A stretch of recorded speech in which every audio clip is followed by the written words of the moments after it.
बिहार के बहुचर्चित प्रिंस आनंद यादव मौत मामले की तह तक पहुंचने के लिए वियावस न्यूज की टीम नेपाल के विराट नगर पहुंची। हमारी टीम ने उन सभी महत्वपूर्ण स्थानों का दौरा किया जहां रोशन आनंद यादव के भाई प्रिंस आनंद यादव कथित तौर पर बिहार पुलिस की कार्रवाई से बचने के लिए शरण लिए हुए थे और जहां प्रिंस आनंद की मौत से जुड़े घटनाक्रम घटित हुए।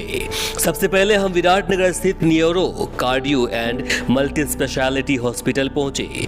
यही वह अस्पताल है जहां कथित तौर पर हालत बिगड़ने के बाद प्रिंस आनंद को एम्बुलेंस से लाया गया था। मेरे पीछे नेपाल के वही न्यूरो अस्पताल है जहां पर रोशन आनंद के भाई प्रिंस आनंद को 14 तारीख को बदतर स्थिति में लाया गया था।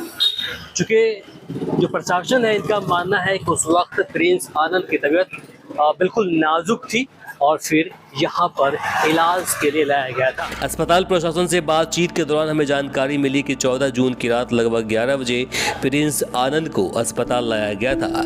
अस्पताल पहुंचते ही उन्हें सीधे इमरजेंसी वार्ड ले जाया गया जहां डॉक्टरों ने बिना समय गंवाए उनका ईसीजी किया। हालांकि रिपोर्ट देखने के बाद डॉक्टरों ने यह स्पष्ट किया कि उनकी मौत पहले ही हो चुकी थी। अस्पताल प्रशासन के अनुसार प्रिंस आनंद को अस्पताल ब्रॉड डेड अवस्था में लाया गया था। हमने इस संबंध में अस्पताल प्रबंधन का आधिकारिक पक्ष जानने के लिए अस्पताल के अध्यक्ष अथवा वरिष्ठ अधिकारियों को कैमरे पर बयान लेने का प्रयास किया। हालांकि अस्पताल प्रबंधन ने यह कहते हुए बयान देने से इनकार कर दिया कि विराट नगर पुलिस ने जांच पूरी होने तक मीडिया से आधिकारिक बातचीत पर रोक लगा रखी है। हालांकि बाद में अस्पताल में स्वयं को परिवार से जुड़ा बताने वाले सूरज मिश्रा ने अन्य मीडिया संस्थानों की तरह हमें भी अपना पक्ष रखा। उन्होंने भी दोहराया कि प्रिंस आनंद को अस्पताल मृत अवस्था में ही लाया गया था।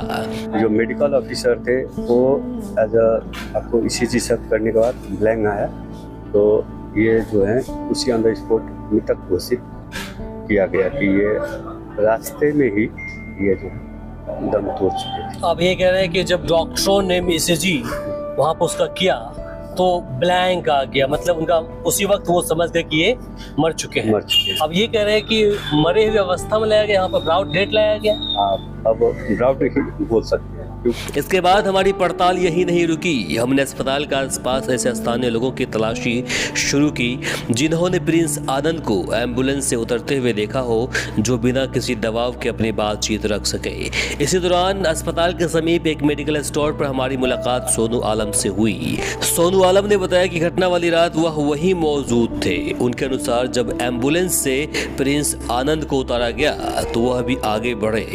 उन्होंने देखा कि उनकी भौं आईब्रो के पास एक कट का निशान था, लेकिन शरीर के अन्य हिस्सों पर कोई गंभीर चोट या हिंसा के स्पष्ट निशान नहीं दिखाई दिए। सोनू का कहना था कि पहली नजर में ऐसा नहीं लग रहा था कि किसी ने मारपीट कर उनकी हत्या की हो। हालांकि उन्होंने यह भी कहा कि सच्चाई वही होगी जो जांच में सामने आएगी। उन्होंने दावा किया कि वहां मौजूद कुछ लोगों को यह कहते हुए सुना था कि प्रिंस आनंद कोई दवा खाकर सो गए थे और संभव है कि किसी दवा के रिएक्शन की वजह से उनकी तबीयत बिगड़ी हो। नहीं, वो तो हम नहीं कर सकते। वो देखने में तो नहीं लगा मर्डर हुआ। कहीं पे चोट का निशान नहीं था, कहीं पे कुछ भी नहीं था, तो उसको मर्डर तक कह नहीं सकते। अब रिपोर्ट आएगा तभी मालूम चलेगा।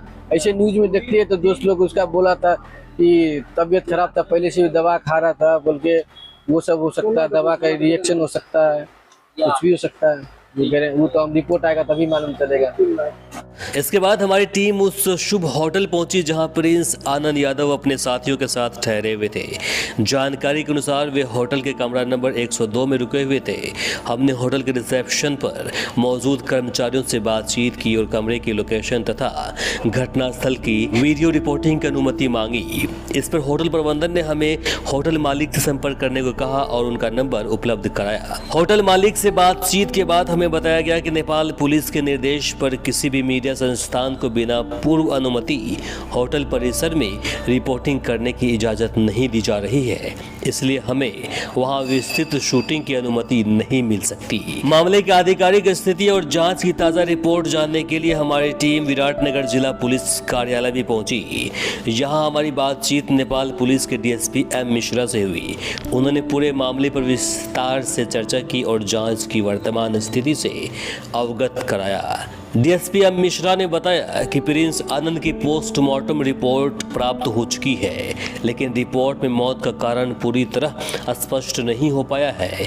इसी वजह से विसरा को आगे की जांच के लिए संबंधित फोरेंसिक प्रयोगशाला भेज दिया गया है। उन्होंने कहा कि अगले 2 दिनों में रिपोर्ट आने की संभावना है, जिसके बाद यह स्पष्ट हो पाएगा कि मौत के पीछे वास्तविक कारण क्या था। उन्होंने यह भी बताया कि अंतिम रिपोर्ट मिलने के बाद नेपाल पुलिस आधिकारिक प्रेस कॉन्फ्रेंस कर पूरे मामले की जानकारी सार्वजनिक करेगी। उनका कहना था कि फिलहाल किसी निष्कर्ष पर पहुंचना जल्दबाजी होगी और इससे भ्रम की स्थिति पैदा हो सकती है। जब हमने डीएसपी एम मिश्रा से उनका अनुभव और अब तक उपलब्ध पोस्टमार्टम निष्कर्षों के आधार पर मौत के संभावित कारणों को लेकर सवाल किया, तो उन्होंने अनौपचारिक बातचीत के संकेत दिए कि प्रथम दृष्टया मामला प्राकृतिक मृत्यु यानी कि नेचुरल डेथ की ओर इशारा करता प्रतीत हो रहा है और अब तक हत्या की आशंका को पुष्ट करने वाला कोई ठोस तथ्य सामने नहीं आया है। हालांकि उन्होंने स्पष्ट किया है कि यह उनका आधिकारिक निष्कर्ष नहीं है। आधिकारिक रूप से उन्होंने कहा कि जब तक विसरा जांच रिपोर्ट नहीं आ जाती तब तक मौत के कारणों से पर्दा उठना बाकी है और जांच अभी जारी है।